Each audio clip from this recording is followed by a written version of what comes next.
Hi friends, it is time for story time on the back porch. I'm Lisa Spencer and we're so glad you're here with Lucy, Litzy, and Lyla.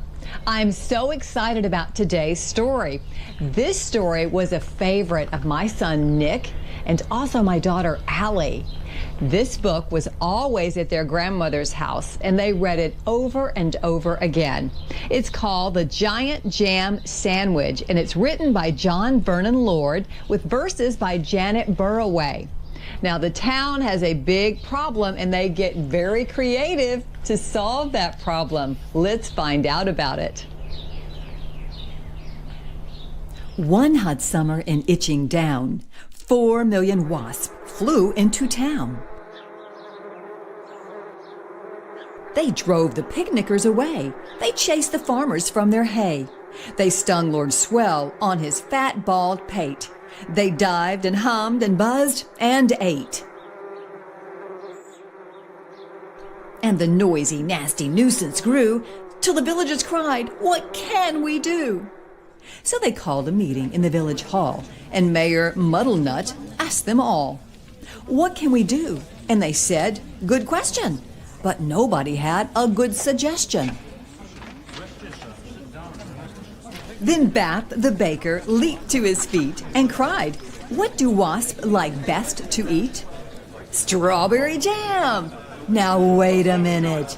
If we made a giant sandwich, we could trap them in it. The gentleman cheered, the lady squealed, and Farmer Seed said, "Use my field." Bap gave instructions for the making of the dough. Mix flour from above and yeast from below. Salt from the seaside, water from the spout. Now thump it, bump it, bang it about. While they were working and working hard, some more made a tablecloth out in the yard. When they were done, the dough was left to rise, till the loaf was a mountain in shape and size.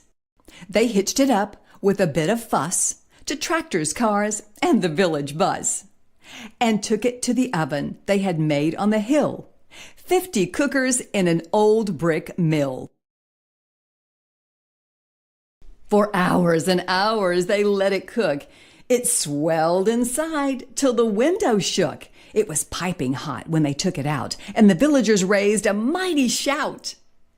"Isn't it crusty? Aren't we clever?" But the wasps were just as bad as ever. The loaf was left to cool, and then the people watched while 6 strong men took a great big saw and sliced right through. Everybody clapped, and they cut slice too. The village bus, they all agreed, would spoil the fills of Farmer Seed. So 8 fine horses pulled the bread to where the picnic cloth was spread. A truck drew up and dumped out butter, and they spread it out with a flap and a flutter. Spoons and spades, slap and slam, and they did the same with the strawberry jam. Meanwhile, high above the field, 6 flying machines whirled and wheeled, ready for the wasp to take the bait, and then there was nothing to do but wait. Suddenly the sky was humming. All 4 million wasps were coming. They smelled that jam, they dived and struck, and they ate so much that they all got stuck. The other slice came down kersplat on top of the wasp, and that was that.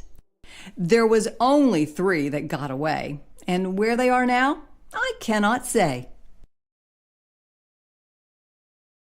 But they never came back to Itching Down, which is not a waspish sort of town, but a very nice place to dance and play. And that's what the villagers did that day.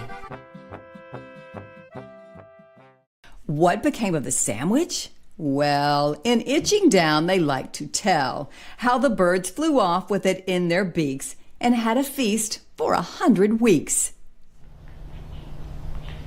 Well, what did you think about their solution to the wasp problem? How about that? Making a giant jam sandwich. I bet Lyla really liked this story because you know what? She likes to play with bugs, and yes, even wasps. Today's story, The Giant Jam Sandwich by Vernon with verses by Janet Burroway. It's a fun one and a family favorite here at the Spencers. I'm so glad you joined us. I hope you'll join us again right here for Storytime on the Back Porch, and you can watch stories